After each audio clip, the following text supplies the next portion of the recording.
Hey there, I'm Jeff Adler, and let's create what's possible. Thanks so much for coming by today, and I'm thrilled to be with you and spend some quality time.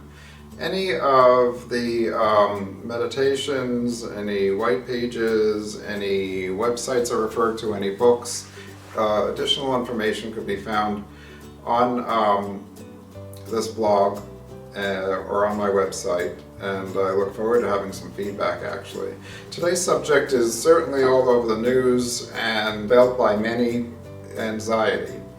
So it's a little bit different than in depression. Anxiety would normally lead to depression in some cases. What we're going to talk about today is just nipping it in the bud before we get to that stage. Anxiety could be recognized by heart palpitations, light sweats, insomnia, avoidance, digestive diseases, some pain, fatigue, even fibromyalgia, and different sleep challenges are usually associated with anxiety. And it has to do quite a bit with mindset. So we're going to speak about mindset throughout the series. And it's about getting in touch with our true self. And our mindset has a lot to do with that. Getting in touch with our core values, which we continue to speak about. And then today we can refer to some examples of relief for anxiety. And another time we can speak about some causes of it, which are the majority of the time associated with fear.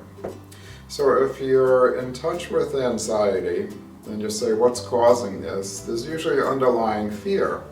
And then what's causing that fear? So you can just start asking yourself some of those questions, and some of the answers I'm sure will make you feel better. And in the meantime, to reduce the symptoms, consider breath. A lot of anxiety is the fight or flight, and centuries ago it was appropriate if we felt threatened by animals, living conditions, poverty, food, nourishment. If we felt threatened like that, there would be a fight or flight response. Now in this life of abundance that we're living, it's really no longer appropriate to experience fight or flight situations. We're really not threatened. It's suggested that breath has quite a bit to do with the relaxation of the fight or flight.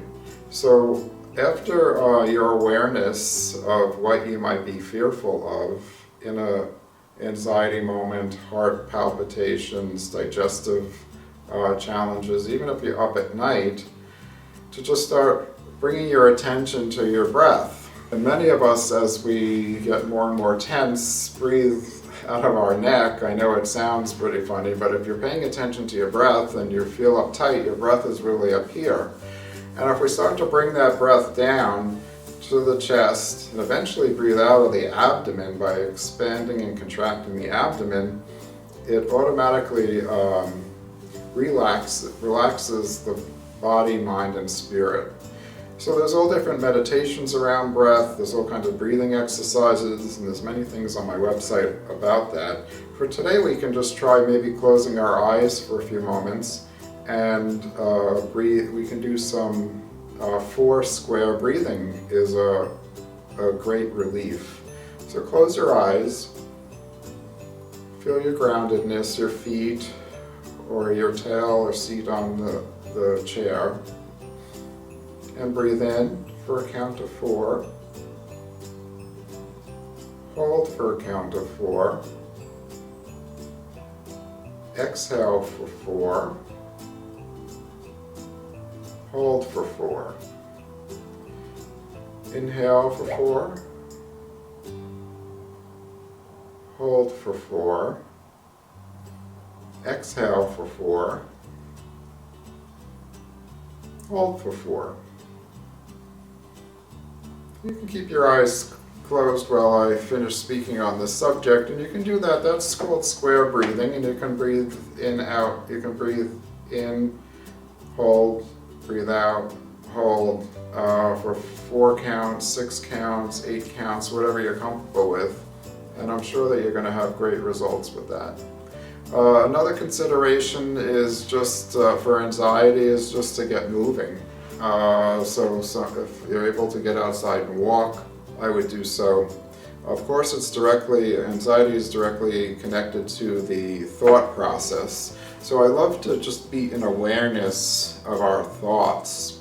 So I play a little game and clients find it very helpful to pick, we're never going to stop our thoughts, but to start watching our thoughts and where the thought comes from, where it starts, and then where it ends. And it's a little bit of a diversion and a fun thing to do because we're really not able to pinpoint where a thought starts and ends. So why are we giving thoughts so much credit?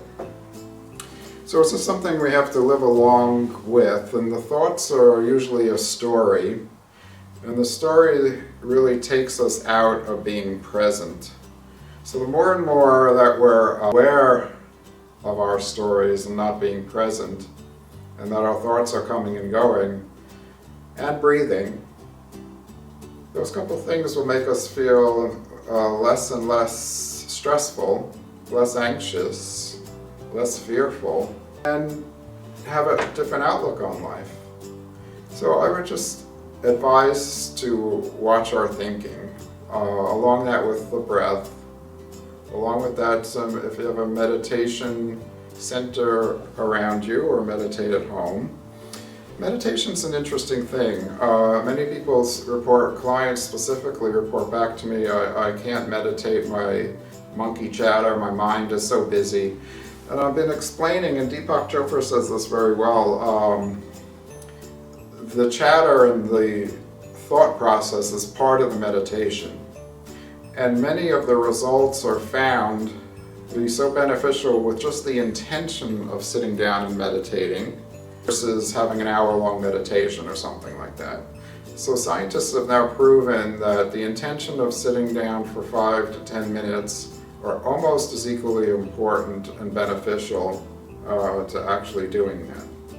But Deepak always says that the chatter is part of the meditation. So just let it in and let it all happen and don't get attached to it. Again, we don't know where it starts and where it ends, so why does it carry so much importance?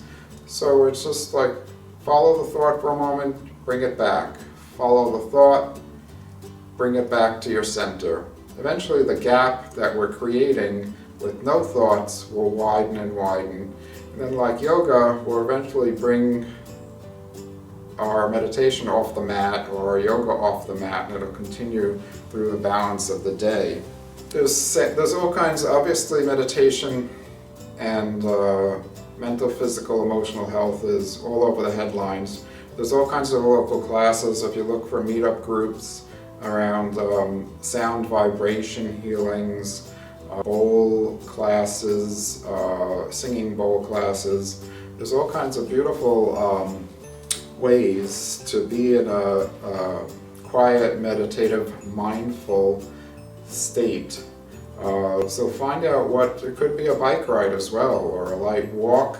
So again, meditation comes off the mat and into your life, and it could be just while walking the dog.